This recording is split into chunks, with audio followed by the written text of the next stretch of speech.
Thank you for tuning in to another edition of Not Church, where we encourage people to think.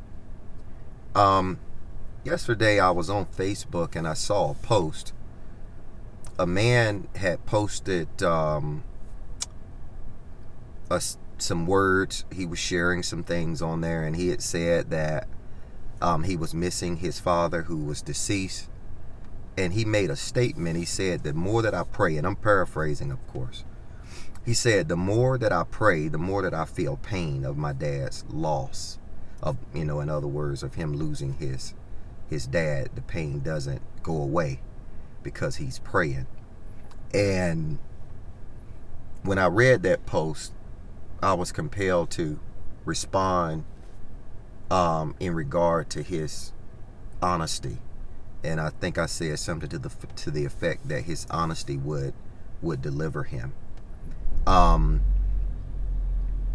think there's something to say about being honest about how we really feel and what the reality of a situation is. Salvation doesn't fix us. I know that's a hard pill to swallow. It's very tough. It's hard, and some of you want to just tune me out immediately when I say salvation doesn't fix us.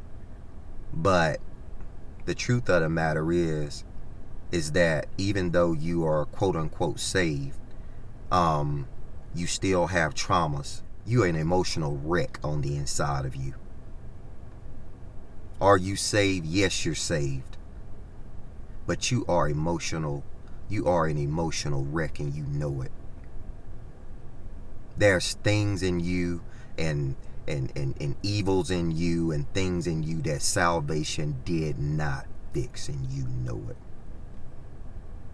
Dr. Martin Luther King was saved, murdered. Many believers are black believers. And I would even say black believers pre and post Civil War, from 1861 to 1865, after the bloodiest war on American soil. People, the only book that they were allowed to read by law was the Bible. Didn't fix them. The Civil Rights Movement, many people gave their life for a just cause. But guess what? Didn't fix it. Christianity has been around for a long time. If we're honest with ourselves, what has it really fixed? The Muslims and the Christians have been at war with each other for hundreds of years. It has placed countries at war with each other.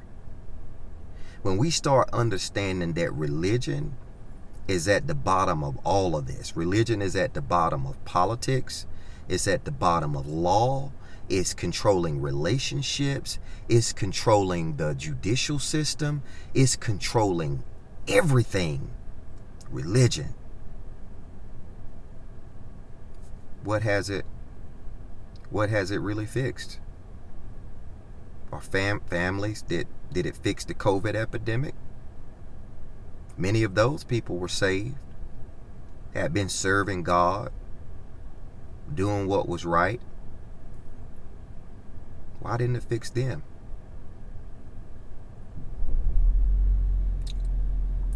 The reality is king. And if we want to move forward as a people, we must be real with ourselves. We must answer the hard questions, and we must wrestle with the hard questions in order to get to who God really is. I remember when I first started seminary, I was confronted with one of my professors who obviously knew a lot more than I knew at the time. And he said something to me that changed my life. I remember being like Peter of the Bible, who would cut the centurion's ear off as he went to arrest Jesus. Because I was ready to cut somebody. I was ready to fight over my faith.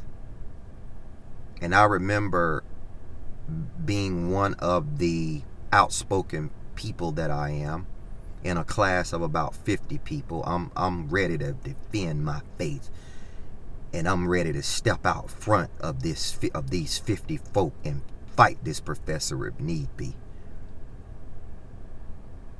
And I remember that professor said to me something that was very simple. He said, "Richard, you don't know everything." And I want to be honest with you. Just because you're a quote-unquote Christian does not mean you have all the answers. And it definitely don't mean you know everything. And it definitely does not mean that you have arrived and you are fixed.